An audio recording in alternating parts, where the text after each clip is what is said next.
And then one of the last slides here is looking, I suppose, at a hybrid approach. So again, we touched on it earlier. Within an organization, it may not be the case where it's one tool or the other. I would have spoke to a number of customers that would have both SOAP UI and Ready API within the organization. And again, it would depend on the maturity of the testing teams, what the testing teams are actually looking to achieve. But one important thing to note is that with regards Ready API, if you have any teams that are using SOAP UI or have previously used SOAP UI, you can import those SOAP UI projects into the Ready API platform and then build out the additional kind of functionality or those end-to-end testing workflows within Ready API. And that's something, it's not a one tool or the other. There can be those scenarios where both tools, both open source and commercial tools, can kind of live side by side within an organization. Yeah, I think it's really important to stress that as well, is that,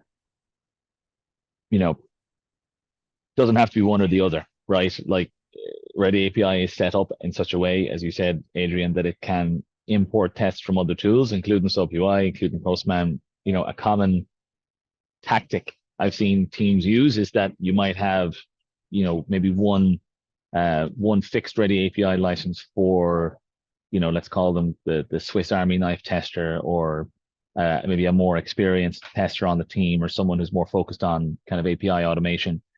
They get the use of the, kind of benefits of the commercial tool. For everyone else who maybe have slightly, their needs aren't as urgent for an API testing solution, but they do still need to kind of send requests, set up tests that they can repeat, etc. They might use SOAP UI, they might use Postman, they might use Swagger Hub Explorer, whatever situation is. So that can certainly work, and it's I'm sure we're all familiar with the concept of the type of workplace I mentioned earlier, where an engineering team or engineering organization are given a lot of freedom in terms of the tools that they use. So a lot of engineering managers don't want to be too prescriptive about what tools their teams will use. So Ready API, I think, is useful because it's set up in such a way that it can work in that type of environment where you might have different users using different types of tools. So yeah, I like this slide. It's important to be flexible.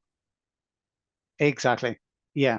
And you touched on it there, Joe, but yeah, a lot of organizations, and I know especially with developers, when they're using certain tools, they really don't like being told you have to use something else. So, you have to have that flexibility at times as well, where having a tool like Ready API, might be required by some teams within the organization.